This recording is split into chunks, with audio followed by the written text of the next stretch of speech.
잠시 뒤 윤석열 전 대통령이 내란 우두머리 혐의 4차 공판에 출석합니다. 3차 공판에 이어 오늘도 공개 출석하는데 국민의힘 탈당을 포함해 대선 전국에 대해 언급할지 주목됩니다.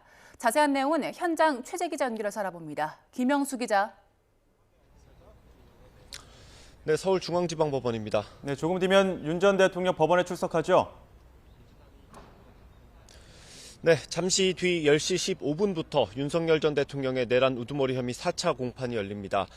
윤 전 대통령은 일주일 전 3차 공판에 이어 오늘도 지상 출입구를 통해 걸어서 법원으로 들어갈 예정입니다. 주말 사이 윤 전 대통령이 국민의힘을 탈당한 만큼 관련한 언급이 있을지 주목됩니다. 다만 윤 전 대통령은 지난 12일 재판 당시 취재진 질문에 아무런 답도 하지 않았습니다.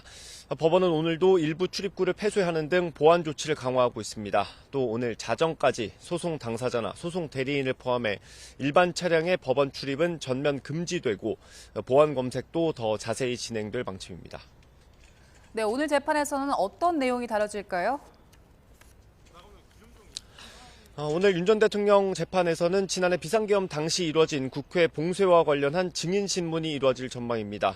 오전에는 지난 기일에 이어 박정환 육군 특수전사령부 참모장에 대한 증인신문이 예정돼 있고요. 오후에는 계엄 당시 국회에서 군을 현장 지휘했던 이상현 특전사 1공수여단장에 대한 증인신문이 열립니다. 이와 함께 검찰의 추가 기소에 병합된 윤 전 대통령 직권남용 혐의 재판의 모두 절차도 오늘 진행됩니다. 네, 내란 사건 재판이 바쁘게 진행되고 있는데 재판장인 지귀현 부장판사의 술 접대 의혹이 변수가 될 가능성도 있다고요? 네, 지귀현 부장판사는 오늘 열리는 윤 전 대통령 재판은 물론 다른 내란 사건 재판들의 재판장을 맡고 있습니다. 오는 21일에는 내란 중요임무종사 혐의를 받는 조지호 경찰청장, 김봉식 전 서울경찰청장 6차 공판이 잡혀 있고요. 23일에는 김용현 전 장관과 노상원 전 정보사령관 등에 대한 7차 공판도 예정돼 있습니다.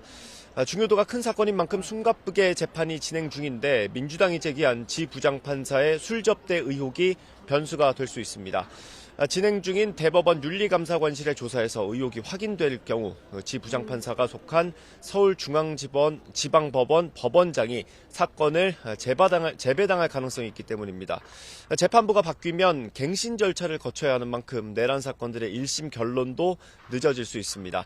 다만 민주당이 의혹을 제기하면서 정확한 일시와 발생 비용 등을 공개하지 않은 만큼 의혹만으로 재판부를 바꾸는 건 무리라는 의견도 있습니다. 법원 역시 재판에 미칠 영향을 고려해서 지 부장판사의 의혹과 관련해 일단은 신중한 태도를 유지할 걸로 보입니다. 지금까지 서울중앙지방법원에서 전해드렸습니다.